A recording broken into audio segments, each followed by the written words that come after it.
मेरे पाकिस्तानियों, मैं जो आज आपसे बात करने लगा हूँ, कल एक ISPR की प्रेस कॉन्फ्रेंस हुई और उसके अंदर उन्होंने एक दो बातें की, तो मैं मजबूर हूँ कि मैं आज अपनी कौम के साथ बात करूँ। जो उन्होंने बात की कि ये पाकिस्तान के खिलाफ बगावत और इशारा सारा तहरीक इंसाफ के ऊपर कि हमने बगावत की है, कि हम ये पहले से ही तैयारी कर रहे थे बगावत करने के लिए, और ये अपनी फौज के खिलाफ ये सारा ये हमने किया। और जिस तरह की वो बात की गई, मुझे एक बड़ी तकलीफ हुई उसकी।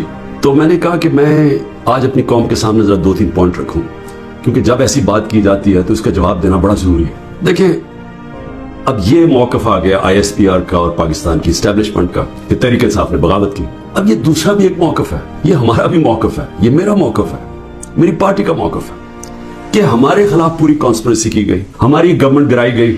उसके बाद 25 मई को हमारे साथ जो हुआ, किसी पॉलिटिकल पार्टी से ऐसा नहीं हुआ कि वो लॉन्ग मार्च कर रही है और 2-2 दिन पहले घरों में घुस के उठाए जा रहे हैं लोग। कितने हजार घरों में पुलिस घुसी रात के सुबह के 3 बजे। ये पहली दफा किसी पार्टी से ऐसे हुआ। मेरे ऊपर कातलाना हमला हुआ, मुझे कत्ल करने की कोशिश की गई। उसके बाद हमारे ऊपर, मेरे घर पे हमला होता है, यहाँ लोगों को जख्मी हुए, सारा दिन घर अंदर बैठ ना सके, 24 घंटे टेयर गैस घरों कमरों के अंदर। कभी किसी लीडर से ऐसे नहीं हुआ। 18 मार्च को फिर मेरे ऊपर एक कातलाना हमला होता है। अल्लाह का करम है कि मैं बच जाता हूँ। उसके बाद अगले दिन यहाँ 2 दिन के बाद, 3 दिन के बाद इधर एक और मुर्तजा भुट्टो टाइप कत्ल करना था। तो साजिश तो क्या हो रही थी? साजिश ये हो रही थी कि एक पार्टी जो जीतने जा रही थी इलेक्शन, उसको, पार्टी को खत्म करने के लिए लीडर को खत्म करना था। और प्लान तब से बना हुआ था, केसेस शुरू हो गए थे महीनों के अंदर। जैसे 70 साल में एक आदमी के ऊपर एक क्रिमिनल केस नहीं होता, चंद महीने में आज 170 से ज्यादा केस हो चुके हैं। ये मुल्क की बेहतरी के लिए हो रहा है कि एक पार्टी, सबसे बड़ी पार्टी को बाहर रखना, इससे बड़ी साजिश क्या है?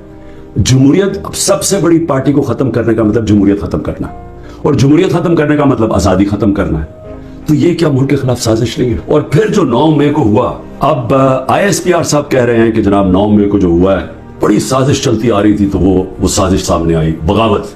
मुझे ये बताएं कि मैं जब यहाँ से, मुझे पता था पकड़ना इन्होंने मुझे 9 मई को, मैं उससे पहले वीडियो रिकॉर्ड करके गया कि अगर मुझे पकड़ना है, मुझे वारंट दे दें और मैं आराम से अपने आप को आपके हवाले कर दूंगा। कोई जरूरत नहीं है कि ये जो मेरे घर के बाहर हुआ कि पुलिस, 1000 पुलिस और रेंजर्स अटैक कर रहे हैं। सबके सामने जो हुआ कि रेंजर्स भी नहीं बल्कि वो कमांडोज थे, उन्होंने अटैक किया, शीशे तोड़े, अमला जो बैठा हुआ था रजिस्ट्री ऑफिस का इस्लामाबाद को, उसको मारा, वकीलों को मारा, मुझे लगा डंडा, मुझे इस तरह लेके गए जिस तरह कोई दहशतगर्द है, गैर कानूनी तौर पे मुझे पकड़ा।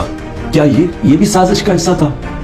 क्योंकि इसकी वजह से इश्तियाल आना था लोगों को। और हमारा मौकफ यह है कि उसको इस्तेमाल करके एक पूरा क्रैकडाउन किया गया जो पहले से प्लान था। हो ही नहीं सकता कि 2 दिनों के अंदर आप 10,000 लोगों को जेलों में डाल दें पकड़ के, जब से पहले से प्लानिंग बना हुआ था।